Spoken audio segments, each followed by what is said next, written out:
Hello बच्चों, कैसे हो आप सब। उम्मीद करती हूँ आप सब अच्छे से होंगे और खूब मन लगाकर पढ़ाई कर रहे होंगे। बच्चों, आप सब जानते हैं कि महाशिवरात्रि का मौका है। पूरे देश में भोले बाबा की धूम है। बच्चों, इस दिन महादेव के मंदिरों में लंबी लंबी लाइनें लगती हैं और लोग उन्हें गंगा जल समेत प्रसाद भी चढ़ाते हैं। बच्चों, भगवान शिव बड़े ही दयालु हैं। जो उनकी पूजा सच्चे मन से करता है, भगवान शिव उसकी मनोकामना जरूर पूरी करते हैं। लेकिन बच्चों, भगवान शिव की पूजा अर्चना करने का एक तरीका है। वो तरीका आखिर क्या है, आज मैं आपको इस कहानी के जरिए समझाऊंगी। बच्चों, असल में एक बार माता पार्वती ने भगवान शिव से पूछा कि आपकी पूजा का सबसे सरल तरीका क्या है।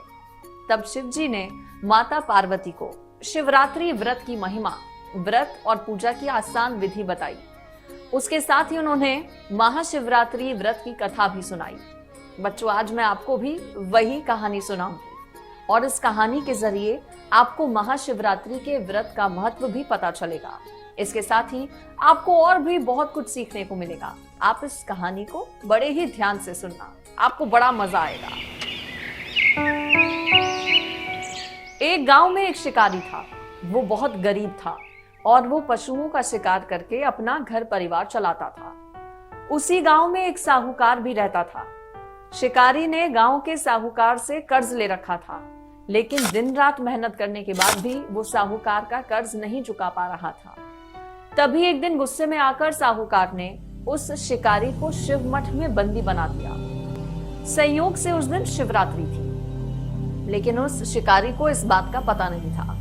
शाम के समय जब शिकारी को साहूकार के सामने पेश किया गया, तब साहूकार गुस्से में शिकारी से बोला, अरे भाई, तुम मेरा उधार कब चुकाओगे?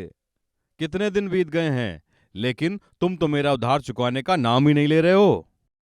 मालिक, मेरे पास इस वक्त आपका उधार चुकाने के लिए कुछ भी नहीं है। मेरी बीवी, बच्चे भी भूखे हैं। आप मुझे 2-4 दिन की मोहलत और दे दीजिए, मैं आपका सारा उधार चुका दूंगा। शिकारी के वचन देने के बाद साहूकार ने उसे छोड़ दिया, जिसके बाद वो शिकारी वहां से जंगल में गया और शिकार की तलाश करने लगा। तभी वो एक तालाब के किनारे पहुंचा और वहां पर वो एक बेल के पेड़ पर चढ़ गया ताकि वो शिकार कर सके। उस पेड़ के नीचे एक शिवलिंग था जो बेल पत्थरों से ढका हुआ था, लेकिन शिकारी को इस बात की जानकारी ना थी। शिकार की तलाश में वो पेड़ पर बैठे धीरे धीरे पेड़ की टहनियों को तोड़कर नीचे फेंकता गया। बेलपत्र उस शिवलिंग पर गिरते गए और अनजाने में ही उससे शिव पूजा हो गई। शिकारी को अब बहुत भूख भी लगी थी, क्योंकि उसने पूरे दिन कुछ भी नहीं खाया था। धीरे धीरे रात होने लगी। तभी अचानक से शिकारी को एक गर्भवती हिरण दिखी जो तालाब में पानी पीने के लिए आई थी। शिकारी उसे मारने के लिए धनुष बाण तैयार कर चुका था, जिसे देखकर हिरण काफी डर गई और शिकारी से बोली, मैं एक बच्चे को जन्म देने वाली हूँ, इसलिए तुम एक साथ 2 हत्या ना करो। बच्चे को जन्म देकर मैं सीधे तुम्हारे पास आ जाऊंगी, तब तुम मेरा शिकार कर लेना। हिरण की बात सुनकर शिकारी ने उसे जाने दिया। कुछ देर के बाद एक और हिरण तालाब में पानी पीने आई। तब शिकारी उसका शिकार करने को तैयार हो गया। तभी उस हिरण ने कहा कि वो अपने पति की तलाश कर रही है। एक बार उसका पति मिल जाए, तब पति से मिलने के बाद वो खुद ही शिकार के लिए उपस्थित हो जाएगी। शिकारी ने उसे भी छोड़ दिया।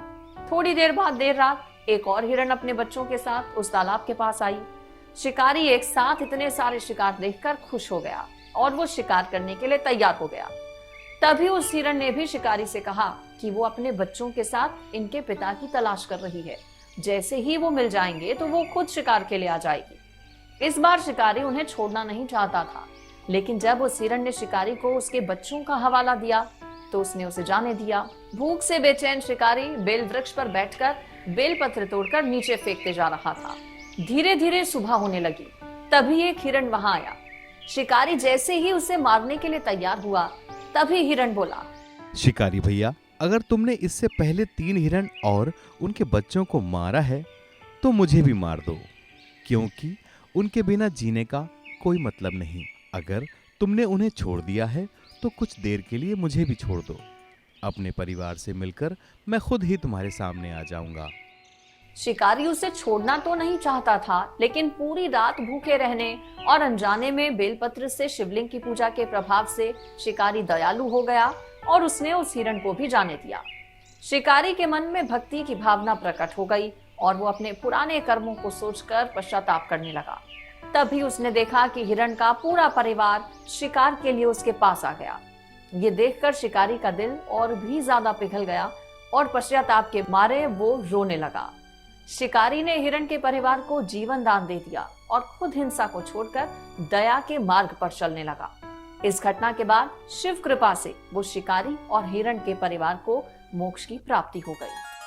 तो बच्चों, कैसी लगी आपको ये कहानी? थी ना मजेदार? देखा आपने कैसे भगवान शिव की कृपा से शिकारी का मन बदल गया और उसने जीवन भर हिंसा ना करने का फैसला लिया। आपने देखा कैसे शिकारी और हिरण के परिवार को शिव जी की कृपा से मोक्ष की प्राप्ति हुई। बच्चों, भगवान शिव काफी दयालु हैं। वो काफी आसानी से प्रसन्न हो जाते हैं। बच्चों, इस सृष्टि के कण कण में महादेव का वास है और वो हमेशा अपने भक्तों का ख्याल रखते हैं।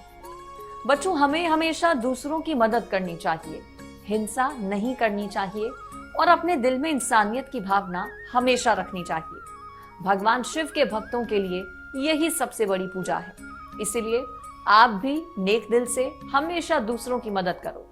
शिव जी भी अपने भक्तों से यही उम्मीद करते हैं। तो चलो बच्चों, अब मैं चलती हूँ, फिर आऊंगी ऐसे ही एक मजेदार कहानी लेकर। तब तक के लिए अपना ख्याल रखिए और खूब मन लगाकर पढ़िए।